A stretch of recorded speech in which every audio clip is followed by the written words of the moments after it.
peak of the 1970s fitness craze, and apartment 201 had not been spared. Jack had discovered a late-night television program called Robics with Arnie, and he was convinced that he could transform his lanky frame into a temple of muscle.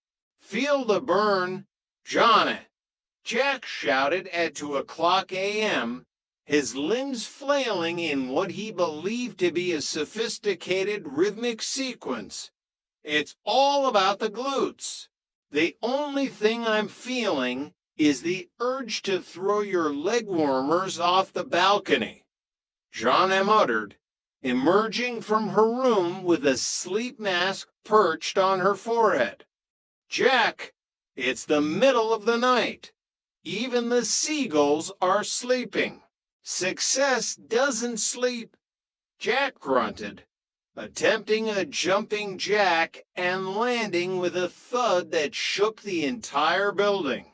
Downstairs, Stanley Roper was staring at his ceiling, which was currently shedding flakes of plaster onto his face. "They're doing it again, Helen," Stanley growled. "They're rebuilding the pyramids up there. Or they've started a bowling league." "Go back to sleep, Stanley," Helen murmured. "Maybe you're just dreaming about having energy."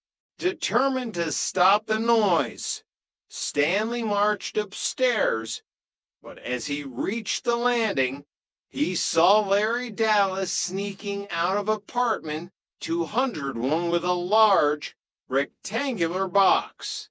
"Aha!" Stanley shouted. "Smuggling. I knew you kids were into something illegal. What's in the box, Dallas?" "Stolen radios. Counterfeit cardigans." Larry looked panicked. It's a high-performance engine part, Mr. Roper, for a customer. Very delicate. I'll be the judge of that." Stanley grabbed the box, but Larry held on tight. A tug-of-war ensued, and with a final, violent jerk, the box flew open. Hundreds of tiny, neon-colored plastic discs spilled across the hallway. "Frisbees?" Stanley asked, picking one up. "They're Larry's living discs," Larry explained, his salesman persona kicking into high gear. "A revolutionary new exercise tool. You stand on them and twist. It's the future of fitness, Stanley. And for you, a special introductory price." Just then, Jack opened the door, still wearing his headband. He saw the discs, and his eyes lit up. "Larry, you got the shipment. Johnny, Chrissy, look, our path to physical perfection." Stanley looked at the neon discs. He looked at Jack's leg warmers. He took one of the discs and threw it down the hallway like a champion. "If I hear one more thump," Stanley warned, "I'm going to start my own exercise program. It involves me walking up here every 5 minutes and kicking your door. How does that sound for a workout?" Chapter 12, The Disco Fever. The local community center had announced the Santa Monica Disco Dance-Off, and the first prize was a week-long cruise to Ensenada. For the roommates of 201, this was more than a contest, it was an escape. "We have to win, Jack," Chrissy said, her eyes shimmering with the reflected light of a small disco ball she'd hung in the kitchen. "Imagine it. Sun, sand, and no Mr. Roper for 7 whole days."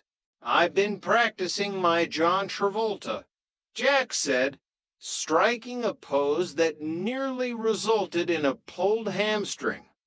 I've got the finger point down. Now I just need the white suit. Larry Dallas, ever the opportunist, offered to be their manager. I've got a connection. Jack, a tailor who specializes in velocity fashion. He can get you a suit that glows in the dark. You'll be the center of the universe. The night of the competition arrived. The community center had been transformed into a neon-lit temple of funk. Jack arrived in his glowing white suit, looking like a radioactive snowflake. Jana and Chrissy were in matching satin jumpsuits, looking like a pair of high-speed blueberries. Remember, Larry whispered from the sidelines, energy, attitude, and don't trip over your own feet, especially you. Jack, the music started a heavy, driving beat that made the floorboards groan. Jack and Chrissy took to the floor. They were a blur of motion, spins, and synchronized pointing. For a moment, it looked like they had it in the bag. But then, the glow-in-the-dark suit lived up to its name. A short circuit in the tiny battery pack, hidden in Jack's pocket, caused the suit to begin emitting a high-pitched humming sound, followed by a series of bright, erratic flashes. "He's a human lighthouse," someone in the crowd shouted. Jack, confused but determined, incorporated the flashes into his routine. He turned himself into a living strobe light, his movements becoming more and more frenetic as the suit began to smoke. Look at him go! Stanley Roper, who had come along to ensure the building wasn't being misrepresented, shouted from the bar. "He's on fire!" Literally. The judges were mesmerized. They've never seen anything so experimental. When the music stopped and Jack collapsed onto the floor in a cloud of ozone-scented smoke, the room erupted in a standing ovation. And the winner is, the MC shouted, the human spark plug, Jack Tripper. They won the cruise, but there was a catch. The prize was only for 2 people. "You guys go," Jack said, wiping soot from his forehead as Jana and Chrissy hugged him. "I think I've had enough excitement for 1 week. Besides, I need time to grow my eyebrows back."